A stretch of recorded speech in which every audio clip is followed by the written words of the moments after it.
어색하지 않으신가요? 네, 저는 굉장히 어색합니다. 뭔가 이런 마이크 대를 두고 쓰는 게 찬양 인도자에게는 없어요. 설교자도 안 하고요. 근데 보통 퍼포먼스용으로 쓰는데 그렇지 않고 설교 때 이렇게 쓴다는 게 저는 굉장히 어색하지만 그래도 오늘 어색하면 어색한 대로 부족하면 부족한 대로 같이 또 예배를 드리게 되어서 또 기쁩니다. 첫 번째로 일어나라 빛을 발하라. 이제 이사야서도 슬슬 마무리를 향해 가고 있죠. 드디어 이제 긴 고난의 시간 끝에 60장은 굉장히 따뜻한 장입니다. 그런데 하나님의 따뜻한 말씀의 선포 이후에 이사야가 우리는 생각도 못한 이야기를 해요. 그래서 이 이야기는 64장에서 하도록 하고 오늘은 기쁘게 60장을 보도록 하겠습니다. 1절에 일어나라 빛을 발하라 이는 내 빛이 이르렀고 여호와의 영광이 내 위에 임하였음이니라. 빛을 밝혀야 하는 이유가 뭘까요? 조건이 있죠. 어두워야 한다는 거예요. 아주 어두운 상태의 빛을 발하는데 그러려면 나에게 빛이 있어야겠어요. 뭐 성냥이 되든 뭐가 됐든 비춰보려면 뭐라도 있어야 되지 않겠습니까? 그래서 그 빛이 나에게 도착을 했는데 여호와의 영광이 나의 빛이 되신다. 2절부터 3절에 보라 어둠이 땅을 덮을 것이며 캄캄함이 만민을 가리려니와 오직 여호와께서 내 위에 임하실 것이며 그의 영광이 내 위에 나타나리니 나라들은 내 빛으로 왕들은 비치는 내 광명으로 나아오리라. 우리가 지난주까지 계속해서 이사야서를 두고 어두운 시대의 이야기를 하지 않았습니까? 당장 지난주만 해도 얼마나 이사야가 고군분투를 했습니까? 하나님께서도 의인들에게는 어떻게든 악인들을 보응하신다면서 의인들을 달래시고 악인들은 어떻게든 다시 돌아오게 하려고 으름장을 놓으셨어요. 그만큼 시대의 죄와 악이 가득한 모습을 보았어요. 그런 상황에서 이사야 60장에 넘어오면 이사야 60장은 굉장히 큰 힘이 됩니다. 그렇죠? 계속 싱겁게 먹다가 단 걸 먹게 되는 거예요. 하나님의 영광이 나에게 드러날 때 우리가 해야 할 일은 밝히 보입니다. 근데 언제 영광이 드러날까요? 뭐가 나에게 임해야 뭘 보이든가 하겠죠. 그런데 성경은 특징이 있고 고집이 있어요. 이것만큼은 꼭 고집을 부려요. 어둠과 빛을 이야기할 때는 전제로 하는 게 반드시 있습니다. 무엇을 말하냐면 그리스도를 말하고 싶은 거예요. 오실 메시아를 항상 빛으로 설명하는 버릇이 있습니다. 오직 예수 그리스도만이 우리의 진정한 빛이 되신다. 이사야가 나라를 회개시키기 위해 이런저런 이야기를 합니다.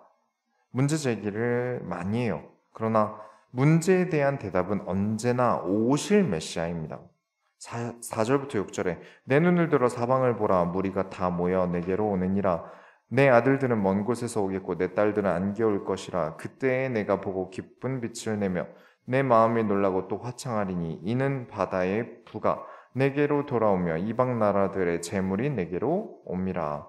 하나님의 영광이 드러날 때 그리스도의 빛을 사람들에게 비출 때 캄캄함에 가려진 사람들이 빛으로 나오게 된다.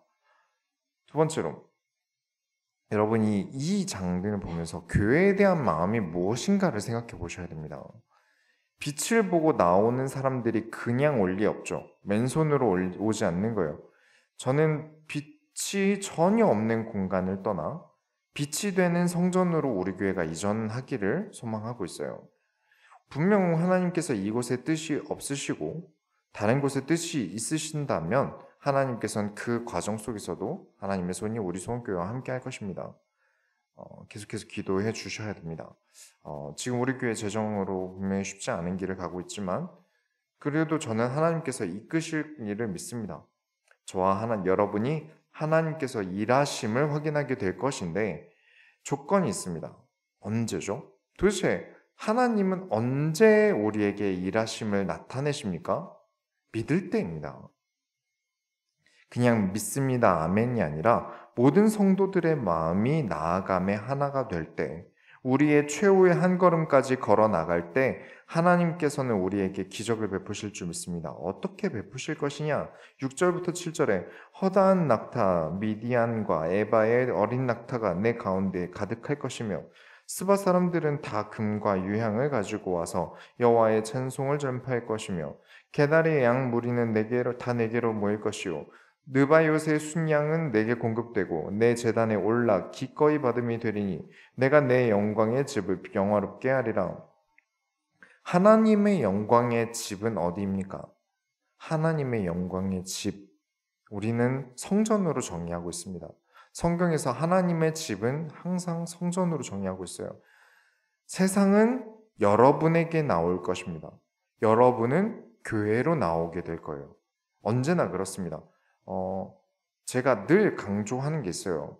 교회에서 제가 여러분에게 여러분 11조 꼭 내세요. 혹은 뭐 집보다 헌금이 더 중요합니다. 라든가 그런 이야기를 절대 안 하지 않습니까?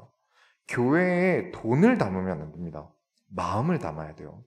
교회에는 마음을 가득 담아야 됩니다. 역사서와 소선지서를 가지고 그리고 모세오경을 가지고 정말 많이 얘기했던 얘기예요. 성전을 건축하는 내용들이 거기 가득 있는데 정말 많이 다뤘어요. 그때 정말 많이 말씀드렸던 게 뭐였냐면 하나님께서는 마음으로 세워진 교회를 원하신다는 거예요. 마음으로 세워진 교회를 채우신다고요. 채우는 방식도 교회를 사랑하는 마음 가진 사람을 그 사람을 채우시고 그 사람으로 교회를 채우신다는 거였어요. 여러분이 세상의 빛을 발하고 그리스도를 바라는 존재가 될 때 하나님은 여러분 주변에 많은 사람들로 여러분을 채우실 겁니다. 그리고 여러분은 그 채우심으로 교회를 채우는 겁니다. 그런데 중요한 것은 사람으로 채운다는 거예요. 여러분에게 사람을 모여들게 해서 사람으로 채운다는 말은 엄청 불편한 일입니다. 그냥 돈만 오면 최고죠. 그게 아니라 사람이 온다는 건 정말 피곤한 일이에요. 사람 관리라는 건 정말 어려운 일이거든요. 일보다 사람이 어렵게 만들죠. 사람들이 밀려 들어와서 돈만 주고 가는 게 아니라 여러분이 주의 일을 할 때 여러분에게 사람들이 몰려온다. 그 사람들을 살리고 존경받는 일이 여러분의 몫이라는 거예요. 교회의 마음을 담은 사람들에게 하나님께서는 사람들을 보내시고 그 사람들이 피곤하지만 그래도 다룰 줄 알고 존경을 받을 때 하나님은 여러분에게 모든 것을 채우시고 여러분이 가득 풍성하게 채워질 때 그 채워주심으로 여러분은 교회를 채우는 너무나 중요한 선순환의 고리가 일어나는 거예요. 교회를 생각하는 마음을 가진 사람을 하나님께서 채우시는 것. 결국 부라는 것은 사람에게 존경을 받아야 하는 게 맞죠. 한 사람의 인생에 그리스도라는 빛을 비춘다는 게 절대 쉬운 일은 아닐 거예요. 그만큼 엄청난 가치 있는 일이지만 정말 어려운 일입니다. 내가 빛을 발하는 사람이 된다는 것은요. 사업이라는 것을 생각해 봐도 물건이 좋으면 산다? 그렇지 않은 것 같아요. 인간은 절대 합리적이지 않습니다. 인간이 합리적이라고 믿었던 게 1700년대 아담 스미스 때부터인데 1980년대부터 이 믿음이 깨지기 시작했어요. 그러면서 인간은 정말 비합리적이다.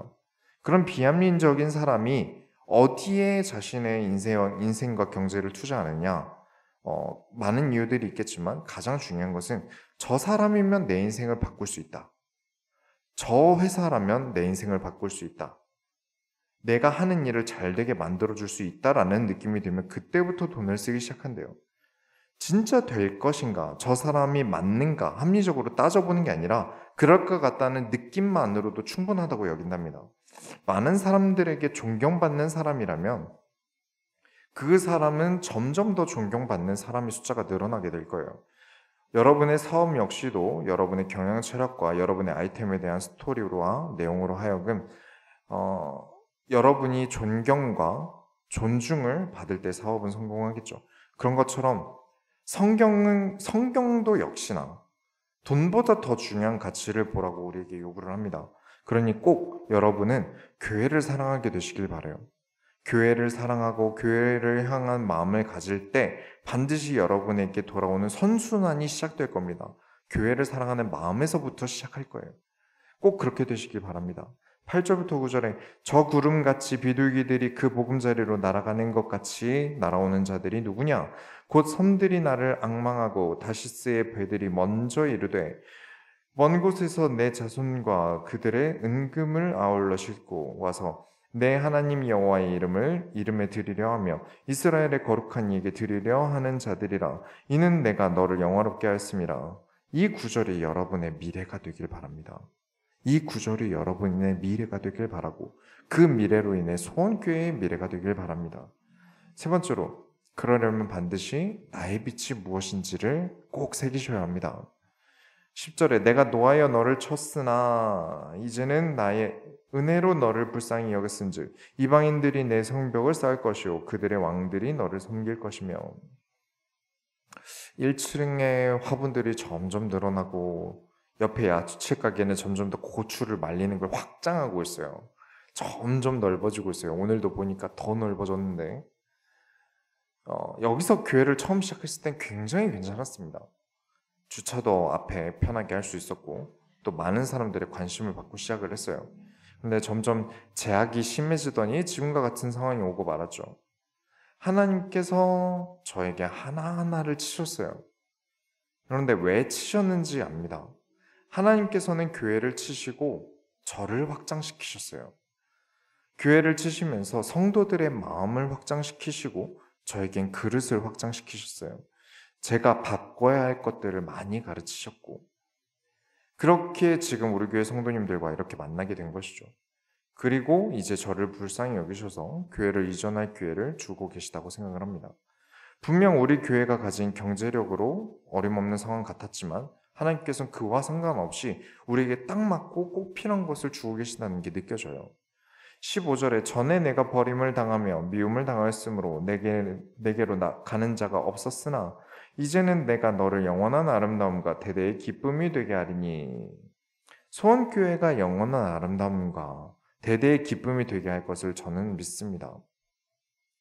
비록 큰 교회의 후광을 받는 교회가 아니고 정말 잘 되기 어렵다는 개척교회로 시작했지만 그래도 교회들을 돌면서 어디 하나 손 벌리고 후원금을 받으러 다녀본 적이 없습니다.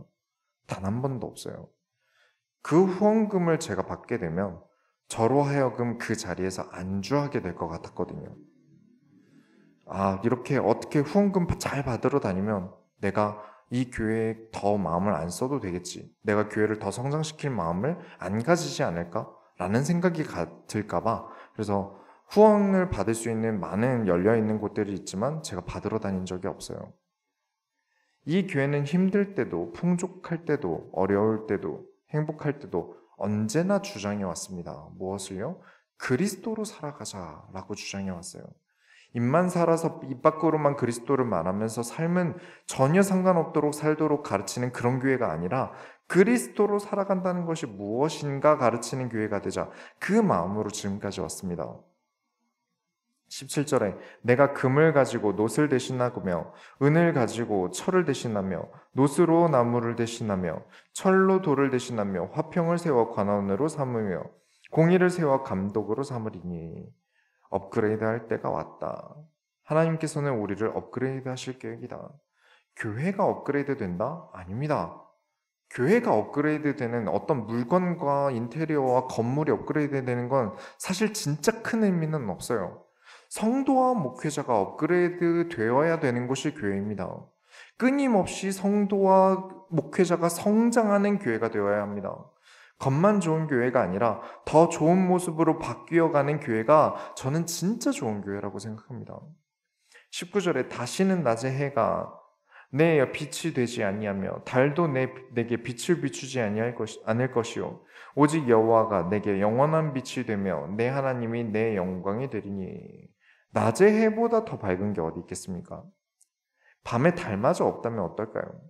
그런데 낮의 해가 나의 빛이 되지 않는다. 무슨 말일까요? 태양보다 여호와가 더 큰 빛이다. 우리에게 태양이 필요한 게 아닙니다. 어떤 보이는 큰 대단한 게 필요한 게 아니에요. 우리에겐 여호와가 필요합니다. 나의 진짜 빛은 하나님이 되세요. 나는 가짜 빛을 원하고 있지 않는가 생각해 봐야 합니다. 우선순위에 대해서 그래서 계속 생각해 보라는 것입니다. 나는 가짜 빛을 원하고 있는 것이 아닌가? 여호와가 가장 큰 빛임을 모르고 다른 빛을 생각하고 있지 않은가? 나의 돈이 나에게 빛이 될 것 같아요. 좋은 사람이 나에게 빛이 될 것 같아요. 그렇지 않습니다. 여호와가 나의 빛입니다. 사람은 내가 위로받을 존재가 아니라 내가 이끌고 가야 할 존재예요. 사람은 내가 빛을 발해야 할 존재지 사람들에게 빛을 바라고 다닐 존재가 아니라는 겁니다. 내가 바라볼 빛은요, 언제나 여호와 하나님이십니다. 어디에 빛을 구하십니까? 어디에 의지해도 여호와 외에 내가 의지할 빛은 없습니다. 20절에 다시는 내 해가 지지 아니하며 내 달이 물러가지 아니할 것은 여호와가 내 영원한 빛이 되고 내 슬픔의 날이 끝날 것임이라. 결론을 내리면 21절부터 22절에 내 백성이 다 의롭게 되어 영원히 땅을 차지하리니 그들은 내가 심은 가지요 내가 손으로 만든 것으로서 나의 영광을 나타낼 것인즉 그 작은 자가 천명을 이루겠고 그 약한 자가 강국을 이룰 것이라. 때가 되면 나 여호와가 속히 이루리라. 저는 기대를 하고 있습니다. 작은 자가 천명을 이루고 약한 자가 강국을 이룰 것이라. 우리가 이번 주일에 하나님의 섭리에 대해서 오후 예배 때 이야기를 많이 나눴어요. 내용이 무엇이었는지 기억하십니까? 사도들은 해외로 선교를 나갈 생각이 없었어요.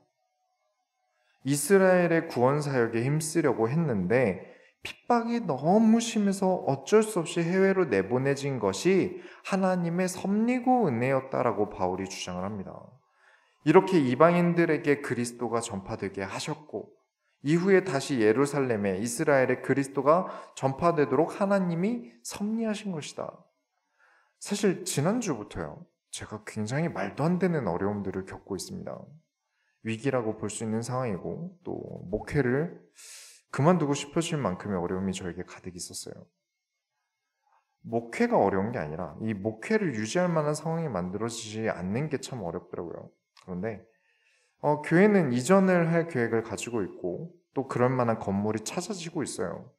또 어떻게 이전에 딱 필요한 경제까지도 하나님이 채우시고 계세요.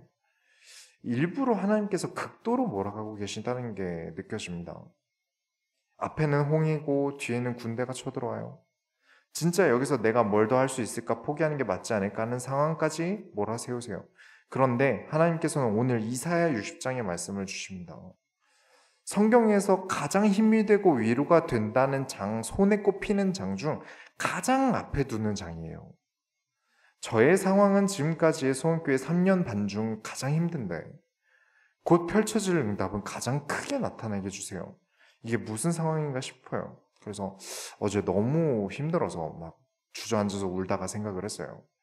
다 왔고 이제 곧인데 진짜 응답 코앞에 있는데 한 걸음 쥐어짜 볼래? 아니면 포기할래? 라고 저를 몰아붙이는 게 느껴지더라고요.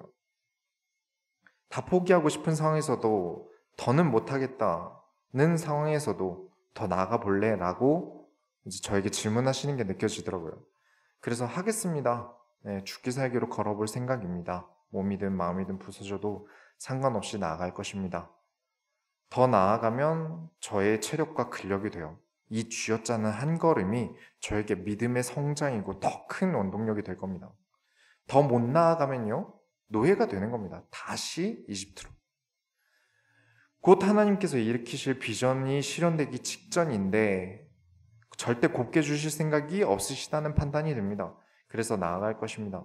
백성이 다 의롭게 되어 영원한 땅을 차지할 것이다. 나 혼자 나아가는 것이 아니라 우리 모든 성도들이 다 의롭게 되어 마음이 하나하나 모여서 천명을 이루고 강국을 이룰 것이다. 믿기로 했습니다. 저는 하나님의 말씀을 믿습니다. 지금까지 교회를 운영하면서 사람을 믿어본 적도 돈을 믿어본 적도 없습니다. 우리 소원교회는 하나님의 말씀을 믿습니다. 그리고 가장 교회에서 앞서 나아가는 제가 멈추지 않고 포기하지 않을 때 이 말씀이 세상에 증명되어지고 존경과 영광을 얻게 될 줄 믿습니다. 우리가 하나님의 손을 이뤄드립시다. 하나님 감사합니다.